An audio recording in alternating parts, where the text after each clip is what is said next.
All right, guys. So you have one day of Corona University under your belt. I know it was a weird day for you. It was a weird day for me.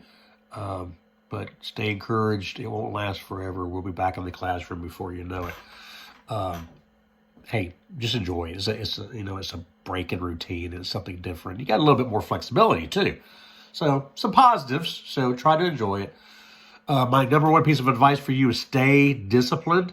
It's easy to sleep late and go to bed early and stay on your phone all day.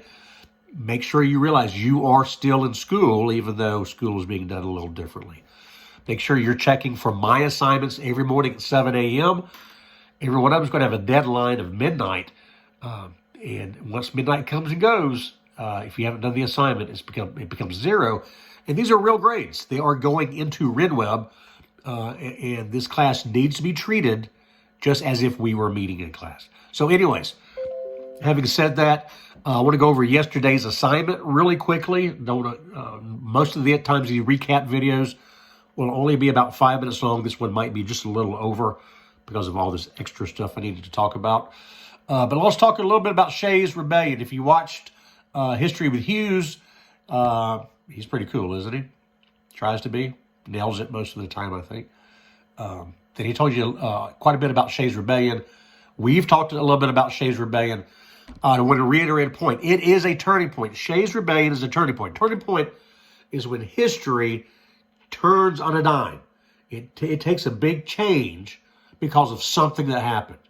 In this case, Shays Rebellion was the final straw that led to the turning point of dumping the Articles of Confederation and moving toward the Constitution. When Shays Rebellion took place, the powers that be, the people who had money, the movers and the shakers, were scared to death. They felt like this should have been a strong central government that could have came in and headed it off and then have dealt with it. And the lack of that strong government scared them, and they wanted that strong government. So that's what pulled us all in to discuss the Articles of Confederation. And if you remember, we came together to fix those. And when we realized we couldn't fix them, we dumped them. We ejected them, got rid of them. And therefore the Constitution comes forward. So Shays Rebellion, not going to go through the recap. You have that in the secondary document I gave you. You have that in the video. You even have that in some notes from a week or two ago. I do want to cover real quick Thomas Jefferson's letter.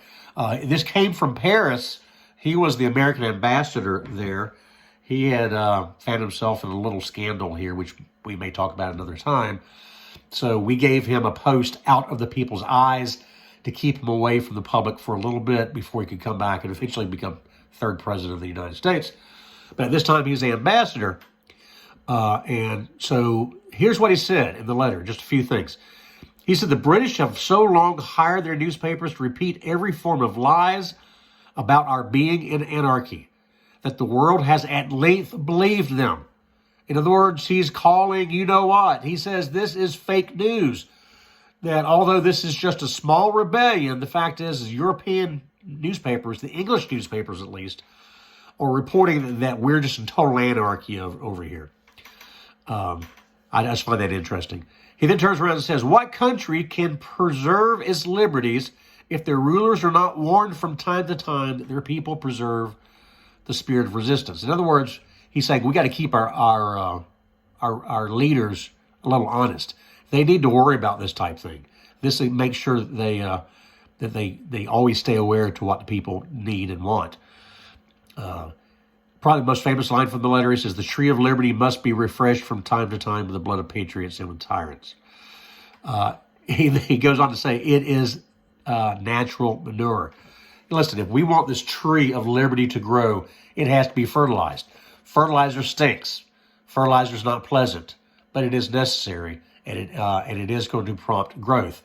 And he's saying, so in a democratic society, from time to time, the unpleasant type things are going to happen in order to preserve our liberty and peace and justice. So let's get down to the questions you answered so we can get through this and get you off this video. Thomas Jefferson wrote the Declaration of Independence. Of course, you know that, right? He didn't write it alone, but he wrote it as a part of the group of five. Do you think he wanted to see America form a strong central government? The answer to that is absolutely not. Remember, he was an anti-federalist. He felt like the power should always remain with the states, and quite frankly, he was afraid of what might happen if too much power was handed to a centralized government. According to Jefferson, have the colonies been peaceful or chaotic? Well, he said at the beginning of the letter, if you believe what they were saying in Europe, we were in mass pandemonium over here. It was chaos. But he goes on to say, but listen, that's not the case. What countries ever existed without a little rebellion or revolt like this one? Jefferson thinks the people at the Constitutional Convention are overreacting to Shays Rebellion. What does he worry they might do? Well, he was worried they might do exactly what they did. Was the richer people were able to scare the general citizen into thinking that if you don't give power to the government, they can't protect you. And these type of things might happen. The funny thing is they forgot what Benjamin Franklin had said prior to that, when he said that if you give up your rights in exchange for safety, you don't deserve either. And that's kind of, quite frankly, what we did here.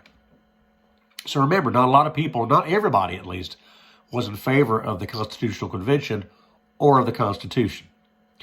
What does Jefferson mean when he says the tree of liberty must be refreshed from time to time with the blood of patriots and tyrants? We just talked about that. And finally, how does the letter from Jefferson challenge or expand what you felt you already knew about him? I'm looking forward to seeing what you said about that. It's purely an opinion question, not right or wrong, but I'll be glad to see how your views may have changed. All right, 7 minutes, just about 7 minutes of the video. They'll be shorter next time. Thank you for joining. Can't wait to see you again in the classroom. Miss you guys. If you have any questions, be sure to hit me up in Google Classroom. Later.